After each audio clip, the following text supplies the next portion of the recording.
Hi everybody. Thanks again for stopping by for part 16. Is it part 16? Yes. Part 16 of our Cruising as a Lifestyle. How long is the series going to go on, Jules, do you think? As long as people enjoy it. Okay. Anyways, before we get started, we'd like to thank all of you for your thumbs up and your comments, and to our new patrons, thank you very much for supporting our channel. We appreciate it. Now, in the last episode, we had just arrived in Hawaii, and we were pretty happy. We made our first ocean passage. And in this episode, we're going to be discussing our life in Hawaii. So, after 21 days, we dropped anchor at Radio Bay, which is a part of Hilo Harbor. It's actually a very small bay, just enough to accommodate about 10 boats for anchored and about 10 boats tied to a dock. And we were very, very happy. Then we arrived safely. 3 weeks now doesn't seem as long, but that time it felt like a pretty long passage. Yeah, it was. So first thing we had to do, go check with the customs, mainly because we arrived from Mexico and not from the US. So we couldn't really talk to anybody, just go straight to a custom, check with them. And custom was very nice, but he asked a very strange question of us. He asked us exactly a day we will arrive back in the United States. And I told him we have no idea whatsoever. He says, you must come with some date. So I just threw a number. He was happy with the answer. I was happy with his being happy. But he was insisting to tell me the date, so I just gave him date. He knew that was not the date we were going to be back, but he just had to fill up the empty space on his form. So anyway, we got back to the boat. We were pretty much tired because the last night before we got there, we stayed up, naturally being all excited. Right. Want to make sure we're not going to run on the land. So very careful with our navigation. So if I remember right, Susan made something to eat, and we went to sleep. We got a good night of rest. Yeah. And the next day we went out, and we were very surprised how beautiful Hawaii looked as far as the plants, all the vegetation. Yeah. And then Hilo, Tropical. Hilo weather, it's warm, but it's rain pretty much every hour for 10 minutes, 15 minutes, and stops. It's hot. That's why it's so great. And repeat itself constantly. We met a lot of cruisers there in the anchorage, and most of them were newbies like us who had just made their first ocean passages, but there was a couple of boats that had already experienced traveling among the Hawaiian Islands, and they filled us with horror stories of going across the channels and how bad it was going to be. So we were kind of aware of what was going to happen next when we crossed the Alanui-Haha Channel to Maui.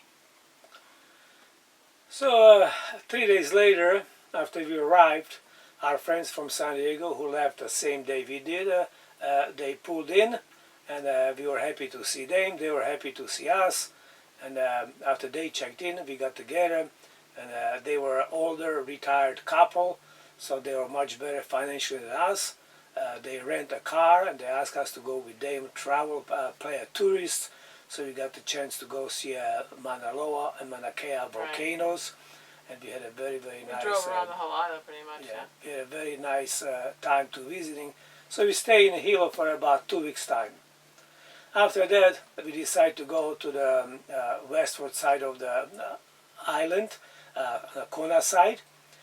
So we made a passage overnight through Alanui-Haha Channel, which was pretty rough to go. We were prepared though, kind of. Yeah, but it was really rough. You know, you have to understand that Alanui-Haha Channel is very notorious for strong winds and very steep seas, due to the fact that the Pacific has no place else to go but between two islands, which is Maui and a big island of Hawaii. Yeah. So the seas get much steeper and the wind accelerates. It just funnels right between the islands, and it's so very rough. If you have a 20 knots or trade winds, you have a gale in the channels. And very steep seas. And it can be very rough, although we crossed the Alanui channels several times, and a couple of occasions actually we had to power It was flat. yeah, the trade winds died. There was no wind whatsoever. So it just goes to show it to you. Then doesn't matter where you are. The seas can be very rough or very Right. calm. You have to listen to the weather forecast. When we arrived in Kona side, later on in the day, our friends showed up with their boat. Their boat was quite a bit smaller, about 28 foot, Marconi rigged, and they sustained some damage. They had a sail torn up, the dodger got torn up, some of the handholds got ripped off. Guy says that's the last time he Right. came to Hawaii. It was too rough for his boat. Right. He was a very good sailor. He actually didn't have any engine, so Right. everywhere he went, he had to just sail, which would be very difficult for our boat, being 3-4 times heavier than he is, and with an old-fashioned rig like a gaff rig, she's not as handy to maneuver. So in the long ocean passages, she's shining, but in the tight quarters, she is not as handy as modern boats.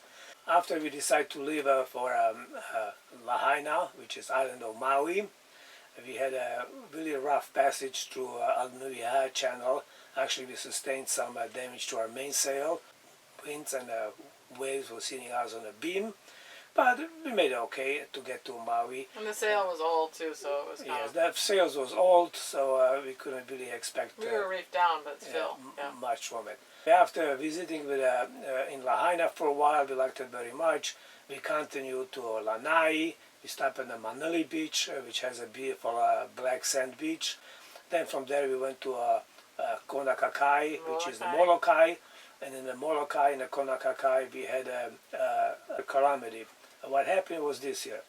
As we was anchored in the middle of the harbor, we were downstairs, and suddenly I hear a horn.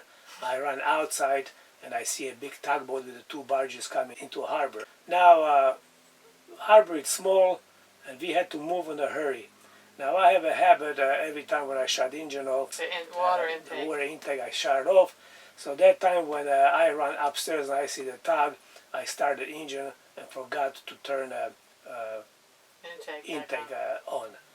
So as we moved from the middle of the harbor to the side, suddenly I smell burning of rubber. I shut the engine off, and then I realized that I forgot to turn my water on, and my impeller got burnt. So we was without an engine for the time being.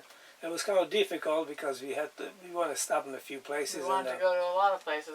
But also we were coming into Honolulu and Kehi Lagoon.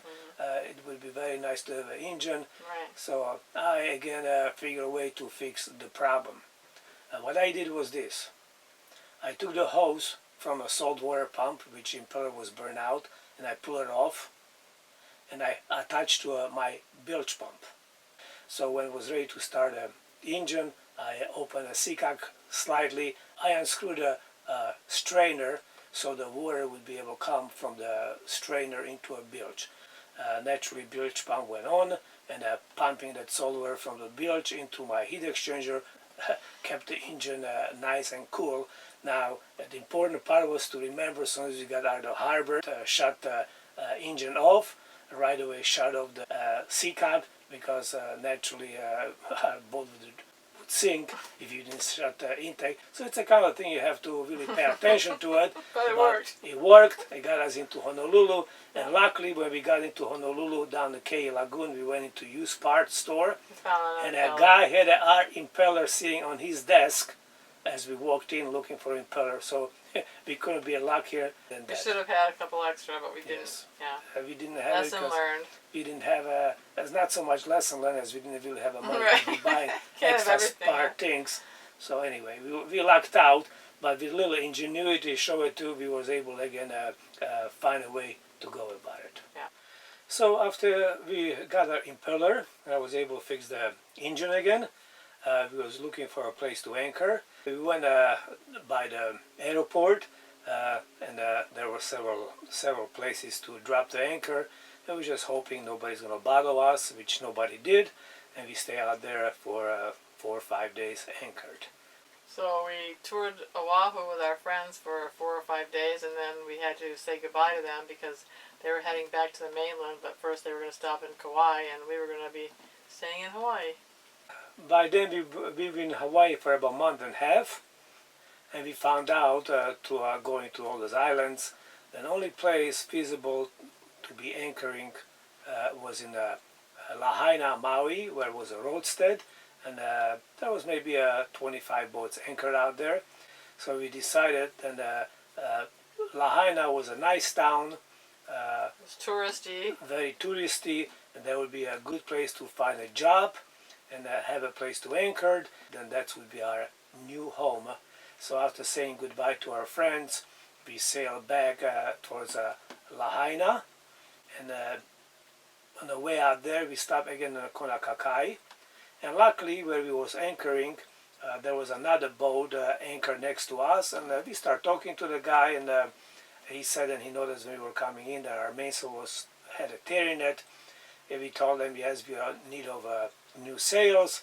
He says, lucky you are, you run into me, because I used to be a dealer for lease sails from Hong Kong for Hawaiian Islands, and I can get you in touch with people so you're going to be able to save yourself a lot of money. So he gave me a phone number and name and addresses of the people in Hong Kong, which after calling them and finding out the prices for our new sails, I found out that our mainsail, which was in San Diego, $3,600 estimate. They gave me price was $1,400. We were able to order all our new sails from Leo of Hong Kong, which was included a mainsail, Yankee Jeep 1, Yankee Jeep 2, and a staysail. But I'm getting a little ahead of me because we had no money at that time. Earn the money first. So first we had to earn the money before we was able to order sails, but we were motivated now when we found out that we could save about 60% on our sail price.